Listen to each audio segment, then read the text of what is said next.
How's it going, everybody? It's Pride here and welcome back to another Q&A video. Today I decided I wanted to do one pretty much just talking about Dark Souls. You know, just exclusive to either Dark Souls 3 PvP questions or, I think there's a couple of Dark Souls 1 Bloodborne stuff. I don't really get asked those, obviously, because I don't really play them that much. And I guess there's a few PvE questions in here, but they are all pretty much just like serious questions, people wanting to know some info. So the first one... how big is a gwyndolin straight sword? Let's just move on to the next one. Do you think an item which allows white phantoms to attack/damage each other would change how often people would gank? It probably wouldn't. It would obviously make it better in the invader side. There would definitely be more cautious, but I don't think it would stop the amount that people gank.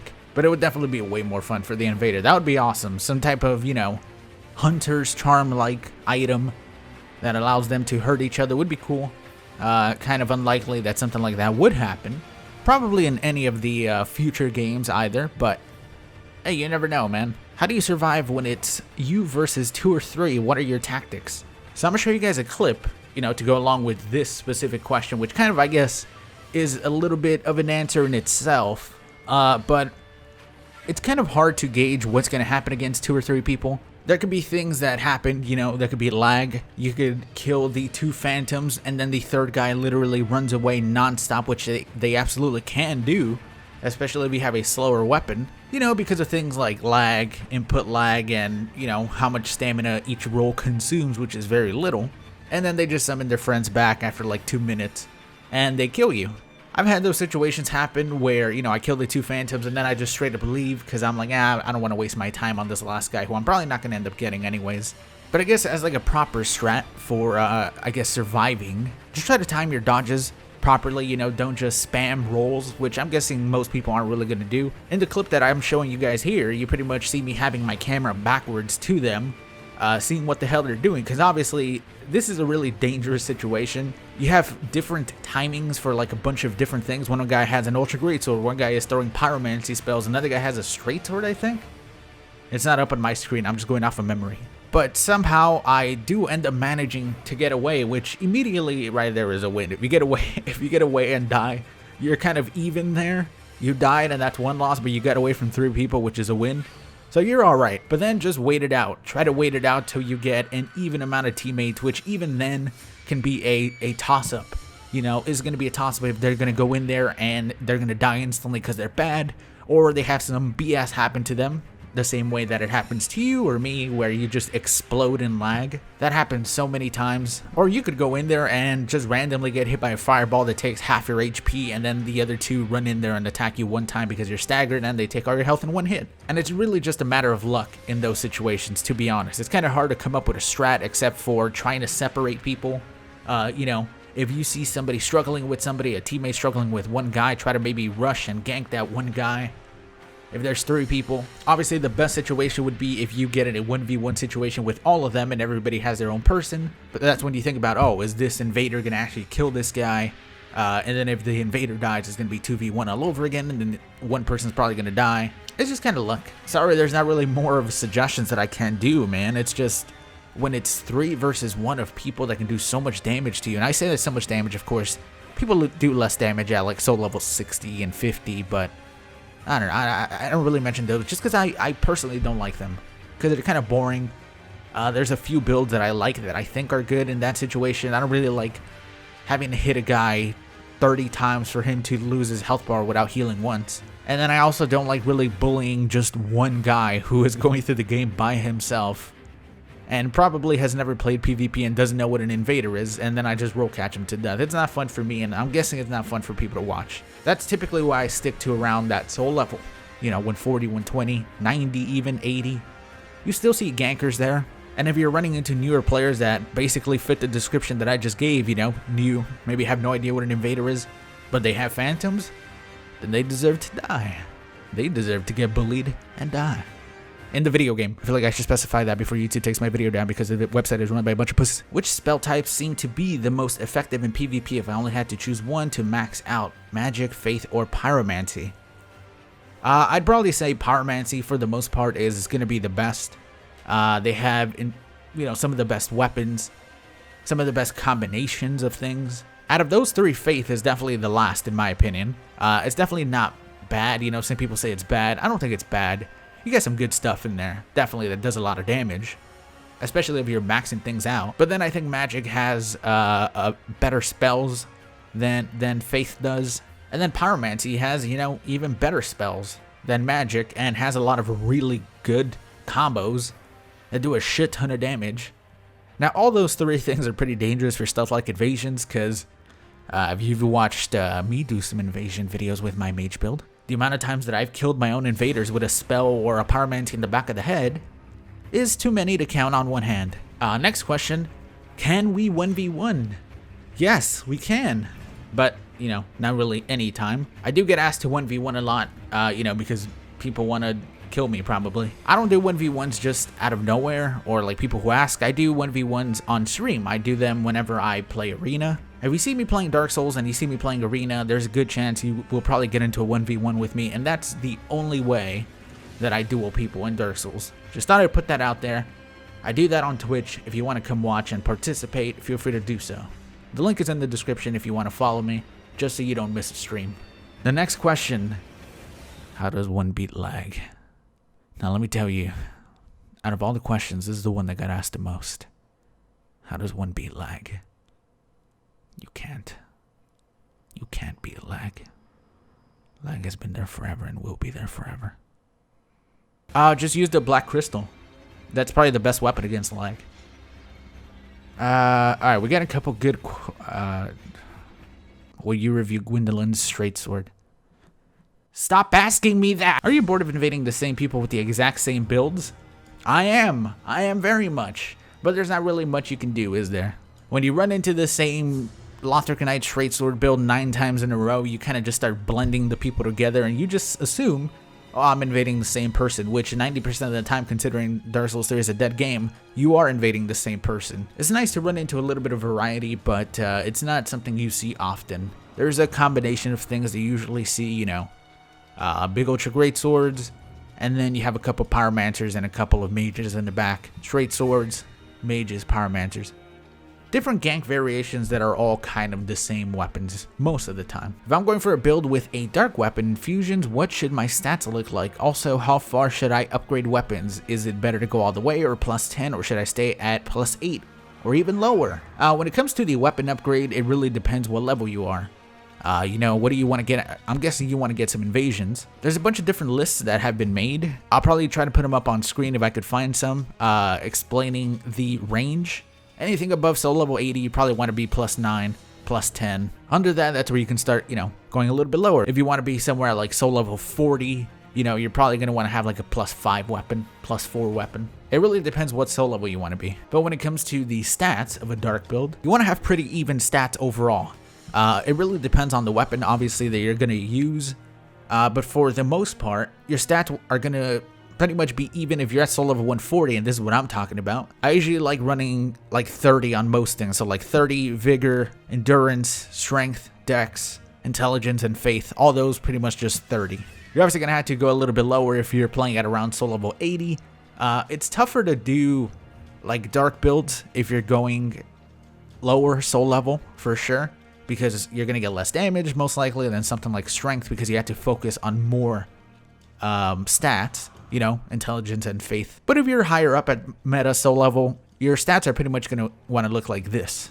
That's usually what I run on something like a dark build, and it's probably the best that you'll get with some type of dark build. What kind of builds do you get the most enjoyment out of?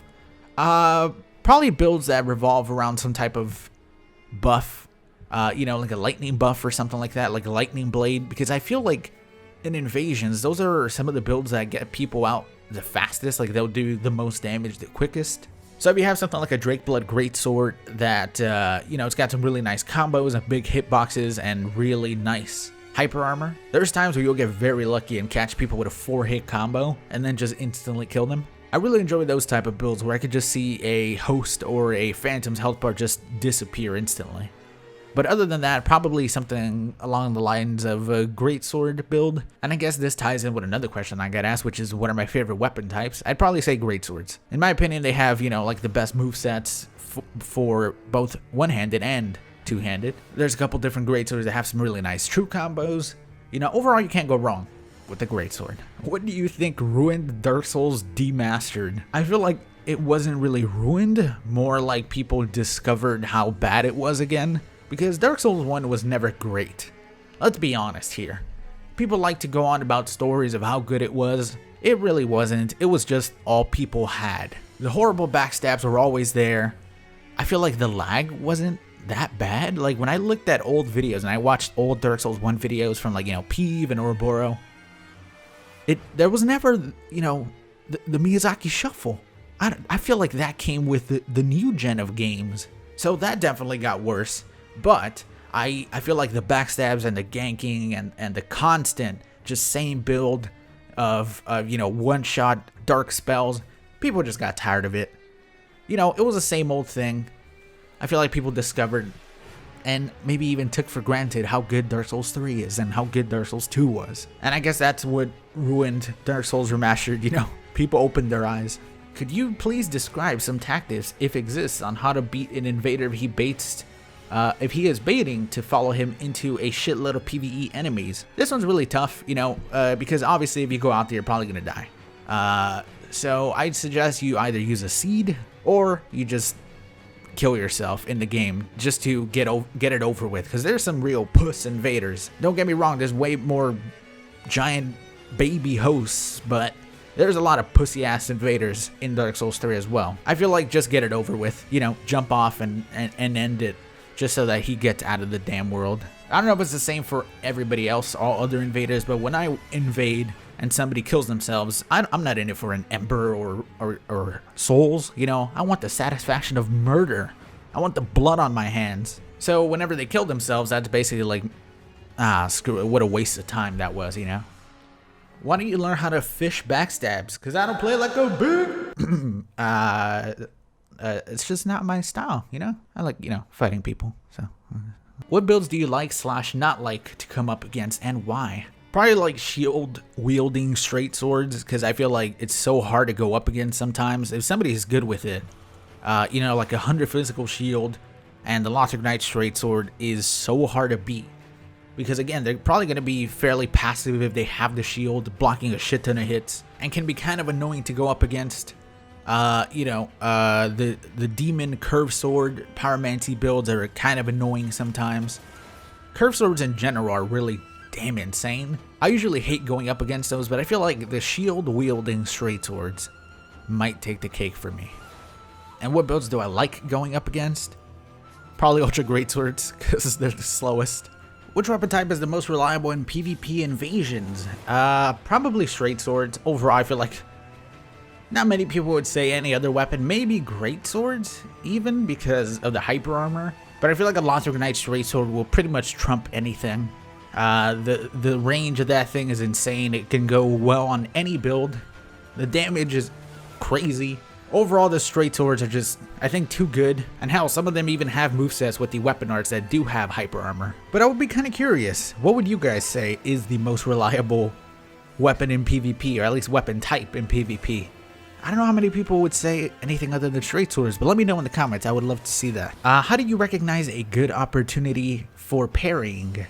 This one could be a little bit tough because, you know, I feel like not a lot of people that are left are getting parried easily. I feel like for the most part, it's either they're not that great or it's lucky. Now, I don't parry myself much. I also parry whenever I see an opportunity.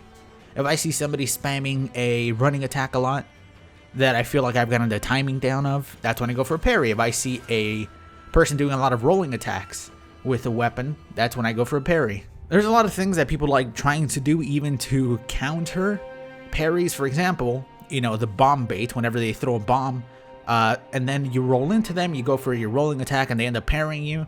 A lot of the times they'll try to counter that. So they'll do that, they'll throw the bomb and then they'll hit you instead of going for the parry. So a lot of the times you could even roll into them, acting like if you're going to hit yourself, and then you parry. And there's a good amount of times where you'll catch people trying to hit you after that. There's definitely certain situations that you see, you know, like I mentioned, those are the easy ones.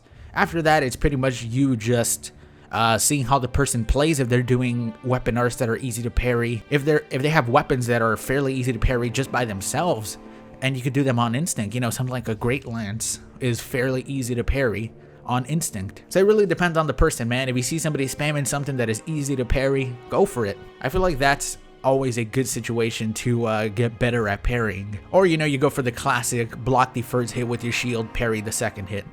That's probably one of the easiest ways to get parry, but I feel like not a lot of people fall for it too much anymore.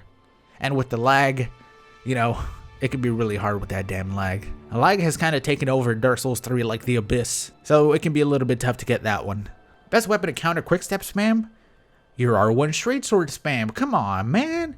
They ain't gonna do shit if you got a straight sword in your hand. There's gonna be 2 quick steps. They're gonna quick step forward, and then they're gonna quick step back after you hit them for 600 damage with the Lothric Knight straight sword, and then they're not gonna do it anymore. That's definitely the best way. What's the most annoying playstyle in your opinion? The passive playstyle. Instantly.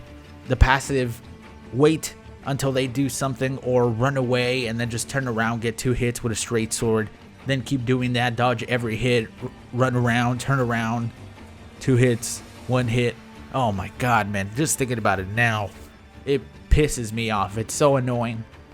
It's understandable when you have to do it when you're in a situation, you know, if you're getting ganked, or if, you know, you see hosts do it a lot whenever their gank dies and that's all they do at the end. But if somebody just does it in something like a 1v1 and they're insanely passive and don't do anything except you hit and you have to initiate every single attack, that is easily the most annoying playstyle in my opinion. And I definitely hate every single time that I run into them because I die, because I hate being passive and I hate being slow and I just want to rush in there and end the duel, because a duel should not last more than like a minute and a half.